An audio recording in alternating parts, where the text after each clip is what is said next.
रुसली कुंकू हसलं मालिकेच्या आजच्या भागामध्ये आपण पाहणार आहोत की आता इकडे कृष्णाने व्हिडिओ ऑन केलेला असतो आणि कृष्णा जेव्हा तो व्हिडिओ दाखवायला लागते तेव्हा मात्र आता दुष्यंतच्या पायाखालची जमीनच जणू सरकलेली असते. दुष्यंतला आता कळत नसतं की काय करावं ते. दुष्यंत आता सैरावैरा झालेला असतो तर दुसरीकडे जयकांत विचार करतो की हा व्हिडिओ तर माझ्या मोबाईलमध्ये होता, माझ्याकडे असलेल्या मोबाईलमध्ये मग हिच्यापर्यंत कसा पोचला. पण कृष्णाकडे जो व्हिडिओ पोचलेला असतो ना, त्यामुळेच आता कृष्णा जी आहे ती आता एकदमच जोरजोरात बोलत असते आणि म्हणत असते की तुम्हासनी मला कित्येक तरी दिवस हे सगळं दाखवायचं होतं, समजलं का?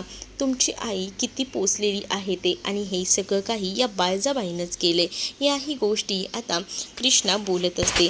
जेव्हा ह्या सगळ्या गोष्टी जेव्हा कृष्णा बोलते ना, तेव्हा मात्र आता दुष्यंत एका वेगळ्याच ह्याच्यामध्ये गेलेला असतो. कारण त्याला असं वाटलंही नव्हतं की त्याची आई अशी असेल आणि त्यामुळेच ना त्याला खूप मोठा धक्का बसतो.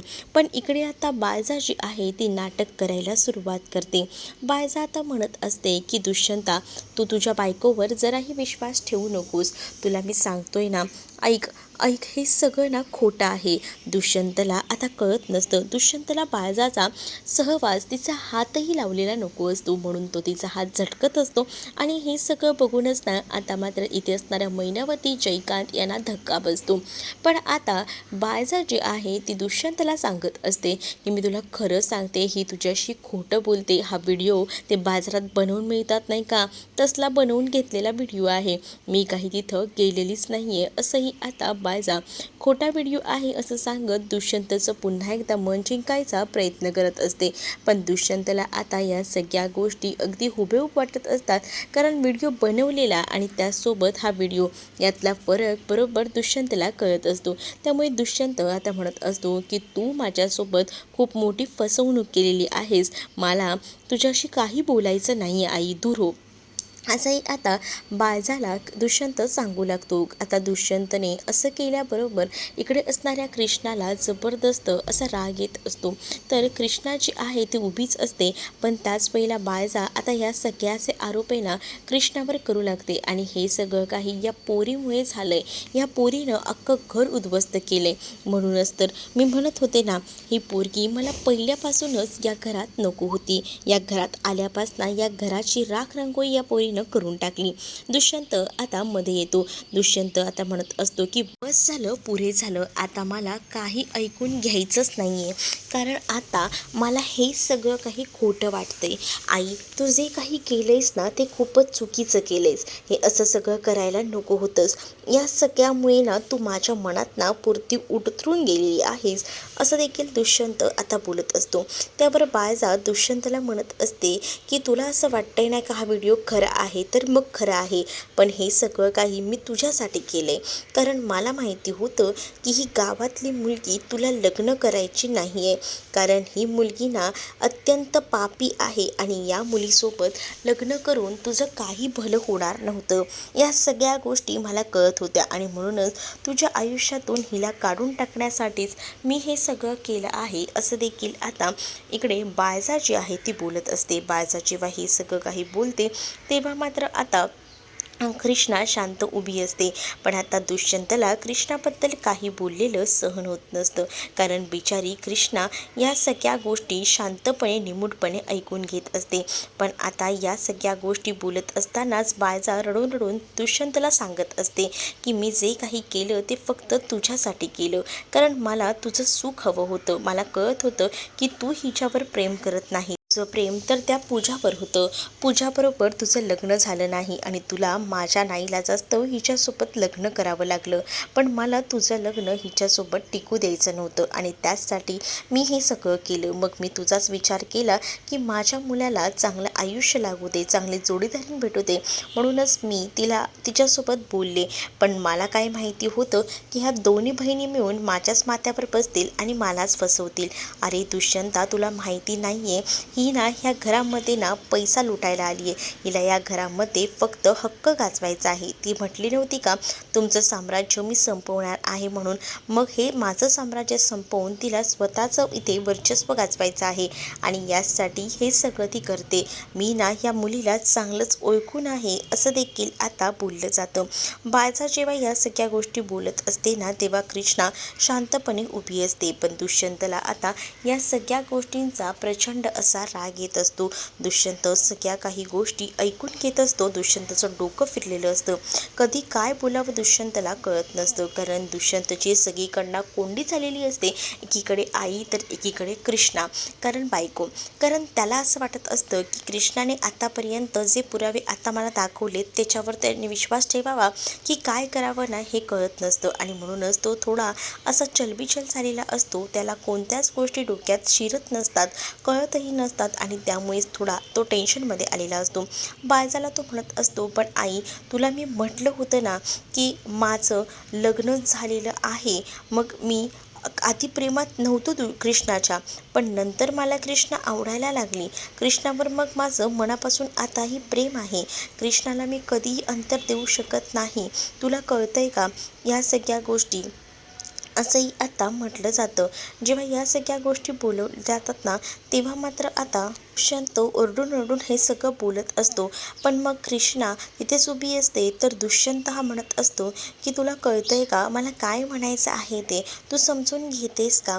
तू एक गोष्ट लक्षात ठेव, कृष्णा आतापर्यंत मला जे सांगत होती ते असं मला वाटत होतं की ती खोटं सांगत आहे, पण आता ह्या सगळ्या गोष्टी कळल्यात की तूच मला फसवलं आहेस. आणि तुला मी म्हणू का, तुला एक गोष्ट मी सांगू का की बघ आतापर्यंत ना मी तुझ्यावर खूप विश्वास ठेवला, पण इथून पुढे ना मी तुझ्यावर विश्वास नाही ठेवू शकत. आणि त्याच वेळेला कृष्णासाठी पेटून उठलेली ही बाळजा असते.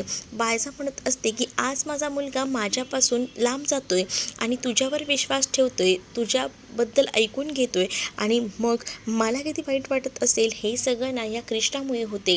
रागात असलेली बाळजा आता कृष्णाच्या अंगावर पेटून उठते. अंगावरती अक्षरशः धावून गेलेली असते आणि त्याच वेळेला दुष्यंतने बाळजाचा हात धरलेला असतो. बाळजाला तो म्हणत असतो की तुझी हिंमत कशी झाली कृष्णावर हात उचलायची, कृष्णाला मारायची हिंमत करू नको, कारण कृष्णाचा नवरा तिच्या समोर आहे आणि कृष्णाच्या सगळ्या गोष्टी मला मान्य आहेत. कारण आतापर्यंत मला असं वाटत होतं की कृष्णा मला काहीतरी खोटं सांगते, पण नाही, आता मला सगळ्या गोष्टी कळत आहेत. कृष्णाने मला आतापर्यंत जे जे व्हिडिओ दाखवले ते खरे होते आणि त्यामुळेच ना मला आता या सगळ्या गोष्टी कळून चुकलेल्या आहेत.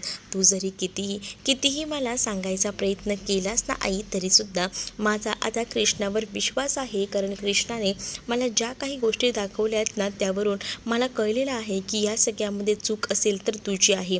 आणि मला लहानपणापासून तू शिकवत आली आहेस ना की समोरच्या व्यक्तीने समजा चूक केली तर त्या व्यक्तीला शिक्षा द्यायची असते. मग या सगळ्या गोष्टींमध्ये तुला तर शिक्षा व्हायलाच हवी ना, कारण तू मला केवढं फसवलं आहेस. मला असं वाटत होतं आतापर्यंत की तू माझ्यासाठी किती काही केलं आहेस, पण आज मला या सगळ्या गोष्टी कळत आहे की तू माझ्यासाठी तर काहीच केलेलं नाही आहेस. हे सगळं काही तू फक्त या साम्राज्यासाठी केलं आहेस. या सगळ्या गोष्टी मी कशा काय विसरू सांग ना, असंही आता म्हटलं जातं. मग आता दुष्यंत म्हणत असतो की मला आता समजलं आहे की जिथे अन्याय होतोय तर तो अन्याय सहन करायचा नाही आणि अन्याय सहन करायचा नाही हे मुळात तूच मला शिकवलेस. मग आता मी तरी कसा काय शांत बसू सांग ना. मग आता मीही निश्चय केला आहे की काही झालं ना तरीसुद्धा आता गप्प बसायचं नाही. तर मी आताच पोलिसांना बोलवतोय, तुझी पोलीस कंप्लेंट करतोय, पोलीस येतील आणि काही तो निकाल लावतील, असंही आता दुष्यंत बोलत असतो. आणि खिशातून मोबाईल काढून तो पोलिसांना फोन लावायला चाललेला असतो. त्याच वेळेला कृष्णा अडवते आणि कृष्णा म्हणते की नका असं करू, मला बाळजाबाईंचं सत्य समोर आणायचं होतं. पोलिसांना नका बोलू. पोलिसांना बोलवायचं झालं असतं तर मीही बोलवलं नसतं का, पण मी शांत का बसले त्यासाठी ना कारण मला असं वाटतं की रांगणे पाटलांचं नाव खराब व्हायला नको. तसंही तुमच्या आईचं खरं रूप तुमच्या समोर यायला हवं आणि याचसाठी मी हे सगळं काही केलं असं देखील आता दुष्यंतला कृष्णा सांगून समजावू लागते. दुष्यंतला जेव्हा कृष्णा हे सगळं सांगून समजावते ना, तेव्हा मात्र आता दुष्यंत कृष्णाच्या गालावरून हात फिरवत आता तिला समजून घेत असतो. कारण एवढे दिवस कृष्णाला तो म्हणत होता की तू चुकीचं समजतेस माझ्या आईला, पण आज बाळजाच्या मनामध्ये किती विष आहे कृष्णाबद्दल ही गोष्ट आता दुष्यंतला समजलेली असते आणि त्यामुळेच ना आता दुष्यंत पेटून उठलेला असतो. दुसरीकडे बाळजा आता विचार करते की माझं जर कोणी ऐकूनच घेत नसेल तर त्याला काहीच उपयोग नाही आहे, मग आपण तरी का मरत बसायचं ह्यांच्यासमोर. म्हणूनच आता बाळजासुद्धा उठते आणि बाळजा म्हणत असते की बस झालं, पुरे झालं, आतापर्यंत खूप सहन केलं. मी या पूर्ण गावाची राणी आहे आणि या साम्राज्याची महाराणी, त्यामुळे जे काही निर्णय आहेत ते मला विचारल्याशिवाय घ्यायचे नाही आहेत, हे मी तुम्हाला आधीसुद्धा सांगितलं आहे आणि आतासुद्धा तुम्हाला मी याच गोष्टी सांगते. तुम्हाला असं वाटत असेल की मी ह्या सगळ्या गोष्टी विसरली आहे, तर नाही, मी सुद्धा आता या सगळ्याचा न्यायनिवाडा करणार आहे. मी गावची जशी साम्राज्य सांभाळते तसंच आता मी घरचंसुद्धा साम्राज्य सांभाळते. माझ्या विचारानुसार घरी काहीसुद्धा बदल होत नाहीत. मग आता खूप झालं बोलणं. काय रे दुष्यंता, तुला असं वाटतंय की हे सगळं काही मी चुकीचं केलं आहे, तर ऐक मग माझा निर्णय. बघ, तुला तुझ्या आईसोबत इथे ऐशोआरामात राहायचं आहे की भिकाड्या कृष्णासोबत सारीपाटाचा संसार करत बसायचा आहे, याची चॉईस तुझी आहे. बघ, विचार कर. मग आता दुष्यंतला इथे बाळजानं 2 ऑप्शन दिलेले असतात. एक तर कृष्णाला सिलेक्ट करायचं आणि दुसरं म्हणजे तिला बाळजाला सिलेक्ट करायचं. असे 2 ऑप्शन जेव्हा ती देते ना, तेव्हा मात्र आता दुष्यंत आपले डोळे वगैरे एकदम पुसून टाकतो. कारण दुष्यंत आधी खूप जास्त कन्फ्यूज असतो, त्याला काय निर्णय घ्यायचा हे कळत नसतं. पण बाळजाने आता हे 2 ऑप्शन ठेवल्यामुळे ना दुष्यंतला थोडं बरं वाटत असतं. त्याला आता असं वाटत असतं की चला फायनली आपल्याला काहीतरी मार्ग सापडला आहे. तो म्हणत असतो की तू जे काही केलं आहेस ना बाळजाबाई, ते मला नाही आवडलेलं. आता मी तुला बाळजाबाईच बोलणार, कारण तू तसंच माझ्यावर दाखवत आहेस. तू जर मी तुला आई मानतो, तू मला मुलगा मानतेस, तर तू तसं माझ्यासाठी काहीच केलेलं नाही आहेस आणि त्याचमुळे माझाही निर्णय झालेला आहे. तू उलट माझं काम सोपं केलं आहेस. हे सगळं बोलून मी माझ्या बायकोसोबत स्वाभिमानाने जगेन. मला कोणाचीही काहीच गरज नाही आहे आणि तुझी तर नाहीच नाही आणि त्यामुळे ना माझा हा निर्णय पक्का झालेला आहे. मला तुझ्यासोबत बिलकुलही इथे थांबायचं नाही. मी माझा संसार स्वतः करू शकतो आणि तेवढा मी स्वतः माझ्या शरीराने आणि मनाने सुद्धा तयार आहे. कारण मी माझ्या बायकोसोबत लग्न केले तर तिला मी सांभाळू शकतो.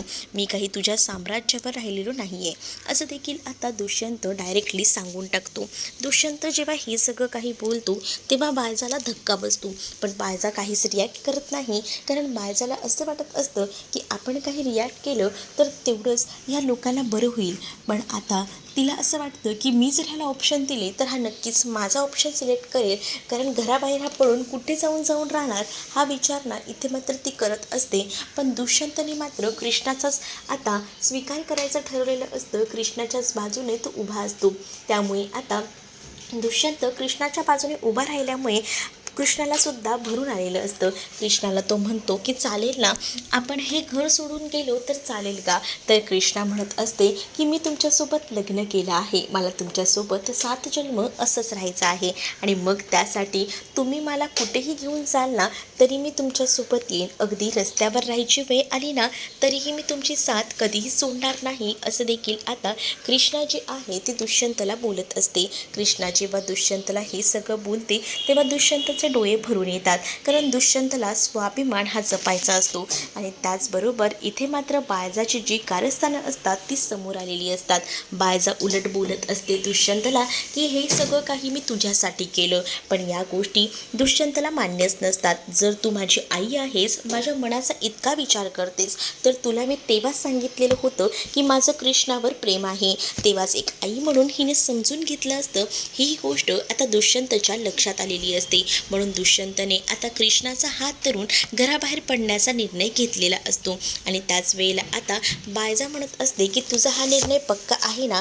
तर दुष्यंत म्हणतो की हो, माझा हा निर्णय पक्का आहे आणि यामध्ये मी कोणतेही बदल करणार नाही. पण त्याआधी मी तुला सांगतो, आता दुष्यंतला आतापर्यंत बायजाने जे जे काही दिलेलं असतं ते काहीच घ्यायचं नसतं. तिला तिचे हक्क, तिचे अधिकार पुन्हा देऊन टाकायचे असतात. दुष्यंतला आता काहीच नको असतं या बायजाचं. आणि त्याचसाठी ना तो अक्षरशः आपल्या नेसत्या कपड्यानिशीच बाहेर पडायचा निर्णय घेतो. कारण आहे ना, त्याला बायजाचं असं काहीच नको असतो. अगदी पायातली चप्पलसुद्धा त्या बायजाच्या पैशांची नको असते. त्याचसाठी त्याने निर्णय घेतलेला असतो की या घरात राहायचं नाही, तिची चप्पल घ्यायची नाही ना, 1 रुपया या बाईचा घ्यायचा नाही. ज्या कपड्यांवर आहे त्याच कपड्यांवर त्यांनी बाहेर पडण्याचा निर्णय आता घेतलेला असतो. बाजासमोर जेव्हा तो आपली पायातली चप्पल जी आहे ती काढून ठेवतो, तेव्हा तो अक्षरशः तिच्यासमोर गुडघ्यांवर बसतो आणि तिला या चप्पलसुद्धा देऊन टाकतो. आणि तिला सरळ आणि स्पष्ट बोलतो की आतापर्यंत तू मला सांभाळलंस, मला लहानाचं मोठं केलंस, या गोष्टी माझ्या लक्षात आहेत आणि मी या विसरणारही नाही. पण तेव्हा मला तुझ्याबद्दलचा काय जो आहे तो दुष्टपणा माहिती नव्हता. पण आता तू कशी आहेस आणि काय काय करतेस ना, या सगळ्या गोष्टी मला कळून चुकलेल्या आहेत. त्यामुळे मला आता तुझं असं काहीच नको आहे. आणि असं बोलूनच ना आता अक्षरशः त्याने चपलासुद्धा तिथं काढून ठेवलेल्या असतात. आणि त्याचसोबत तो कृष्णाचा हात धरून आता निघालेला असतो. कृष्णाचा हात धरून जेव्हा तो निघतो तेव्हा बायजा म्हणत असते की बघ, अजूनही निर्णय घे, तू ठरवलंच आहेस का की या कृष्णासोबतच राहायचं? त्यावर दुष्यंत म्हणतो की हो, मी ठरवलं आहे की मी फक्त आणि फक्त माझ्या बायकोसोबतच राहणार आहे. कारण मला आता या सगळ्यामध्ये नाही राहायचं, असं आता दुष्यंत डायरेक्टली सांगून टाकतो. आणि कृष्णाचा हात धरून आता तो घराबाहेर पडत असतो. तेव्हा बायजाला आता खूप जास्त राग येत असतो, संताप होत असतो. पण आता त्याचा काहीच उपयोग होणार नसतो. कारण या सगळ्याचा उपयोग जो काय होणार आहे, काहीही नाही. कारण बायजा जी आहे ती पेटून उठलेली असली तरीसुद्धा दुष्यंत थोडी ना तिच्याकडे पुन्हा येणार आहे. त्याने तर आता निर्णय घेतलेला असतो की फक्त कृष्णाची साथ द्यायची. बायजाची जी कर्तृत्व असतात ती त्याला समजलेली असतात. दुष्यंत जेव्हा कृष्णाला घराबाहेर घेऊन निघतो तेव्हा बायजा आता खळबळून उठते. बायजा आता पूर्णपणे सगळं सामान अस्ताव्यस्त करते. जेव्हा बायजा सगळ्या सामानाची वाट लावते ना, तेव्हा जयकांत, मैनावती आणि धनपत तिथेच उभे असतात. तर ते बायजाला शांत करत असतात.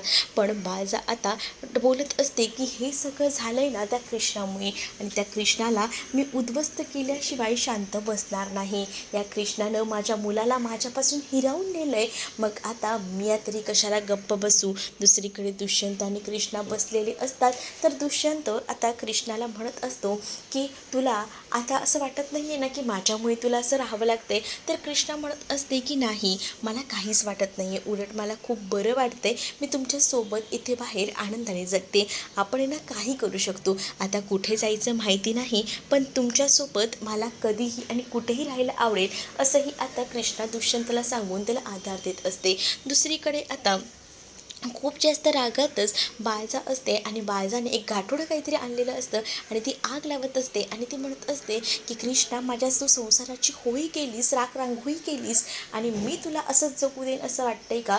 तुला तुझीसुद्धा मी राखरांगोळी करेन, तुलासुद्धा पुरून उरेल. नाही ना तू माझ्या पायापाशी आलीस तर बघ, असंही आता ती म्हणत असते. तर इकडे दुष्यंत आणि कृष्णा अगदी शेतातच जाऊन अगदी बाहेर रस्त्यावर झोपलेले असतात आणि त्यांना तिथेच खरं स्वर्गसुख मिळालेलं असतं. त्यामुळेच आता इकडे बायजाची खूप जास्त आता माती झालेली असते, चिडचिड होत असते. तर तुम्हाला हा भाग कसा वाटला हे कमेंटमध्ये नक्कीच सांगा. आणि अशाच नवनवीन भागांसाठी आपल्या चॅनलला सबस्क्राईब नक्कीच करा. चला तर मग भेटूया पुढच्या भागामध्ये. तोपर्यंत टाटा, बाय.